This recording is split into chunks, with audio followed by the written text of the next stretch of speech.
நாம வாக்கு செலுத்தும் போது நாம என்ன பண்றோம்?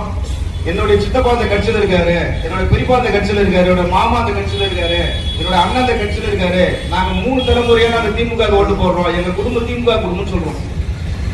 ஒரு பெண்ணை ஒரு ஒரு ஒரு பருவ வயதுல ஒரு ஆணுக்கு கட்டி கொடுக்கும் போது நாம என்ன முதல்ல பாக்குறோம்? ஒரு சுய ஒழுக்கம் இருக்கான்னு பாக்குறோம். அவன்கிட்ட பணம் இருக்கானா, படிச்சிருக்கானா, பட்டம் இருக்குதா, மற்ற எல்லாத்தையும் அப்புறம் தான் பாக்குறோம். முதல்ல பார்க்கக்கூடிய ஒரு சுய ஒழுக்கம் பாக்குறோம்.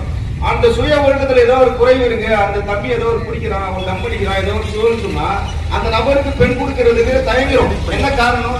அந்த பிள்ளையால நம்மளுடைய பொண்ணை வச்சு பெண்ணை வாழ முடியுமா அப்படிங்கிற ஒரு சந்தேகம். அதனால என்ன பண்றோம்? கொஞ்சம் தயங்குறோம். ஒரு பெண்ணை, நம்ம வீட்டு பெண்ணை கொடுக்கக்கூடியவங்களுக்கே நம்ம இவ்வளவு யோசிக்கிறோம். நம்மளுடைய பிள்ளைகளை படிக்க வைக்க போனோம்னா என்ன யோசிக்கிறோம்? பார்த்து ஒரு ஸ்கூல் சேர்க்கணும். ஒரு ஹாஸ்பிட்டல் டாக்டர் தேடணும்னா என்ன பண்றோம்? பார்த்து டாக்டர் தேடி நல்ல மருத்துவம் கொடுக்கணும்னு நினைக்கிறோம். ஆனா இந்த நாட்டை ஆளக்கூடிய, இந்த ஆட்சி செய்யக்கூடிய ஒரு ஆட்சியாளரை மட்டும் திருட, அயோக்கிய, முள்ள மாறி, முடிச்சவைக்கு 420 அக்யூஸ்ட், கொலைப்பு செய்யறவன், கொள்ளையடிக்கிறவங்க கையில கொடுக்குறோமே, அது ஒரு 500 ரூபாய்க்கு ஆசைப்பட்டு நம்ம சுத்தி இருக்கிறவங்களுடைய ஒரு சொல்றாங்கன்னு சொல்லிட்டு எதையுமே பார்க்காத ஒரு ஓட்ட போடுறவருடைய ஒரு சூழ்நிலை பாத்தீங்கன்னு சொன்னா இன்னைக்கு நாம இந்த 4.5 வருஷம் நரக வேதனை அனுபவிச்சிருக்கோம். இங்க இருக்கக்கூடிய ஆட்டோக்கார அண்ணா இருக்காங்க, இங்க இருக்கக்கூடிய பார்க்கக்கூடிய பொதுமக்கள், கூலி தொழிலாளிகள் இருக்காங்க. நீங்க எல்லாம் மனசாட்சி தொட்டு யோசிச்சு பாருங்க. இந்த 5 ஆண்டுக்கு முன்னாடி மின்சார கட்டணம் என்ன இருந்தது?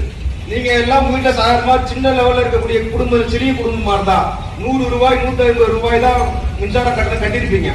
இன்னும் குறிப்பா 100 யூனிட்டுக்குள்ள ஓடுற மாதிரி இருந்தா இலவச மின்சாரமா பயன்படுத்தி இருப்பீங்க.